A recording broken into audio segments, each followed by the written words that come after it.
మీ మోకాల నొప్పులకు ఎటువంటి సర్జరీ లేకుండా ఎపియాన్ పెయిన్ క్లినిక్ అందిస్తున్న అత్యాధునిక చికిత్స. అంటే చాలా ఇన్ఫర్మేషన్ వచ్చేది సార్. ఫ్రాంక్గా చెప్పాలంటే ఏం తినాలో అర్థం కాదు, ఏం పెట్టాలి పిల్లలకి అని కూడా అర్థం కాదు. బికాస్ కొంతమంది అంటారు, ఫర్ ఎగ్జాంపుల్ పెసరపప్పుతో నువ్వు అట్ల వేసుకుంటే మంచిది ప్రోటీన్ అంటారు. బట్ 2 అట్లు వేసుకుంటే దానిలో వచ్చేదో 4, 10, 8, 6 గ్రాములు ప్రోటీన్ వస్తుంది. ఒక కోడిగుడ్డు తింటే వెంబడే వచ్చేస్తుంది 8, 6, 7 గ్రాముల ప్రోటీన్. అట్లనే కాదు, ఇప్పుడు pulses and meat products 2 different things. Meat మనకు daily requirement 60 grams average sir, లేకపోతే యావరేజ్ పర్ కిలో అంత అవసరం లేదు. అవన్నీ మర్చిపోండి, అవన్నీ మనకు ఎవరు గుర్తుంటాయి అన్నీ. యావరేజ్గా సింపుల్ అంటే సింపుల్, యువర్ ఫిష్ సైజ్ అది 60 grams. వేరే పప్పు ఇవన్నీ ఉన్నాయి కదా, వెజిటబుల్ ఆరిజిన్ ఉంటాయి, అవి డబుల్ ద అమౌంట్ అంతే, అంతకంటే ఏం డిఫరెన్స్ లేదు. అది ఇన్ ఏ డే. కాబట్టి మీ పెసలు అయితే ఏముండదు, పెసలు టేస్ట్ బాగుంటుంది. దాన్ని చుట్టూ ఉండే అది తీసేస్తుంటాం, ఏది దాన్ని పొట్టు తీస్తే అట్లా ఫైబర్ పోతుంది. ఫైబర్ అట్లే ఉండాలి. వైటమిన్ B12 కూడా పోతుంది కదా. అన్నీ పోతాయండి. ఇప్పుడు B12 అన్నీ యాల్యూరాన్ లేదు రైస్లో ఉన్నాయి. అందువల్ల ఉప్పుడు బియ్యం అనేది ఉడకబెట్టేసేసి దాన్ని తీసేసి తినేవాళ్ళు, అవి బాగానే ఉన్నాయి. చాలా కొంత బెటర్ దాన్ని అట్లీస్ట్ విటమిన్స్ అన్న ఉన్నాయి. దీంట్లో ఏమీ లేవు, మొత్తం పోయినాయి. మనం అదే మీరు స్లో రిలీజా ఏదైనా ఫుడ్స్ మీరు సరే మీట్లోను ఎగ్స్లోనండి. ఎగ్స్ కూడా all the dairy is inflammation to the body. Meet ఇవన్నీ ఏం చేస్తుంటాయి, యాంటీబయాటిక్స్. చాలా ఫోర్స్డ్ ఎన్వైరన్మెంట్స్లో వాటిని వదిలేస్తున్నాం. అవి they can the cancers on meat on its own cause cancers. Western world అంతా ఎందుకు క్యాన్సర్ వరల్డ్ కోలాన్ అంతా బికాస్ ఆఫ్ మీట్. అందరికీ తెలుసు కానీ మీట్ని ప్రొపగేట్ చేస్తారు, ఎందుకంటే meat industry is powerful, money అంతే. కానీ శాకాహారం బెటర్ అంటారు 100%. వాళ్ళు ఒకసారి ఒక డాక్యుమెంటరీ గెట్ చేసేసారు వీగన్స్ వాళ్ళు వీగన్ కంప్లీట్ అవాయిడింగ్. ఇది 34-year లేడీ ఒలింపిక్ ఆమె, 38 years నెక్స్ట్ ఒలింపిక్ ఉండదు, నా వల్ల కాదు అనుకునేది. అటు time she turn vegan, by 38 she won the Olympic. ఏమంటే బాడీ లైట్ అయిపోయింది, ఇన్ఫ్లమేషన్ బాడీ లేదు, energy levels are high. therefore it's totally different.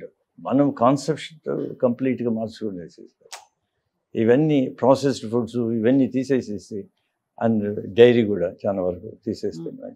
Dairy కూడా ఇప్పుడు చాలా పెద్ద ఒక విధమైన మెటబాలిక్ చేంజ్ తీసుకొస్తుంది పిల్లల్లో, ఎర్లీ ప్యూబర్టీ వచ్చేస్తుంది అని చెప్తారు. అది హార్మోన్స్ ఆవులకి ఇచ్చే హార్మోన్స్ అవి కూడా.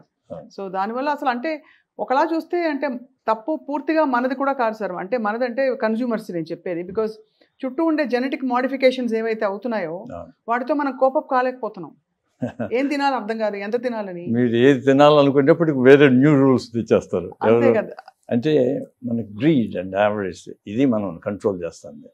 ఒరే మనకి మితంగా ఉంటే చాలు, మితంగా సంపాదించుకోవాలని లేదు కదా, వాడు మొత్తం సంపాదించాలంటే ఏమో చేస్తారు. ఇప్పుడు చూడు, మీరు ఫ్రూట్స్గా తినాలనుకుంటారు, ఫ్రూట్స్ పోతే ఇప్పుడు నిన్న మొన్న వాడు ఇంజెక్ట్ చేస్తారంటే కెమికల్స్. అవును, అది తీయగా ఉండడానికి, ఎర్రగా ఉండడానికి వాడు చేసేసారు. పుచ్చకాయ, మామిడి పండ్లు అన్నీ చేసేసారు, కార్బైడ్ అటు పెట్టి పండిస్తారు.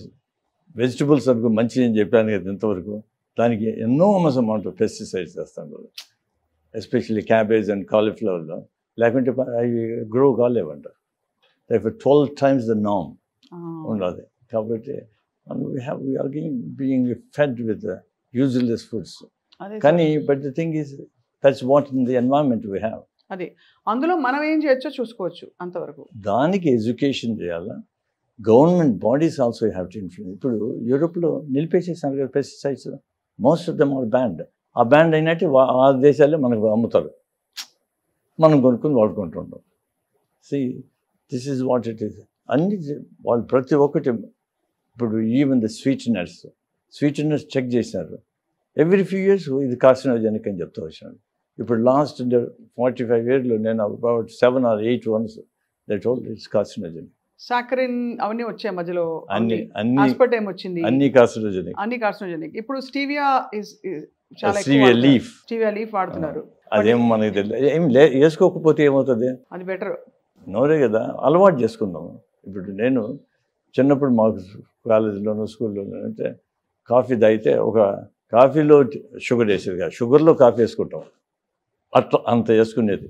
అదే ఇప్పుడు I don't add any sugar. Over the years నాకేం డయాబెటీస్ ఉన్నది కాదు, అది పోయింది, పోతా వచ్చేసేసింది. దెన్ మిల్క్ తీసేసినాం. మిల్క్ తీసేస్తే ఇప్పుడు బాగుండదు. హెల్త్ చాలా బెటర్ అయిందా? No reflux. కాఫీ తాగుతూనే రీఫ్లక్స్ మొదలు వచ్చేది. మరి ఇది ఎందుకు వస్తుంది అనుకుంటాను. అది తీసేసాను మిల్క్, ఇమ్మీడియట్ గా. సో మీకు లాక్టోస్ ఇంటాలరెన్స్ అనుకోవాలా? అట్లా that has nothing to do with it just milk వల్ల వచ్చే. Many people become lactose intolerance with age also. Some are already intolerant, అది వేరే. కానీ వాటి యొక్క అనర్థాలు చాలా ఉన్నాయి. డైరీ పాలల్లో ఉండే పెరుగు అట్లీస్ట్ బెటర్, ఎందుకంటే fermented, therefore you have the lactobacillus ఇవన్నీ ఉన్నాయి కదా, అవి మనకు హెల్ప్ చేస్తాయి, గట్ బ్యాక్టీరియా. కానీ అంత అబ్జార్బ్ కాదు కదా, దాంట్లో కొంత పోతుంది. అట్లీస్ట్ అది ఇప్పుడు డైజీన్ అని ఏమేమి వేసుకుంటారు, జలుసులు వేసుకునే బదులు పెరుగు తింటే అది స్మూత్గా పోతుంది. అవును కదా సార్.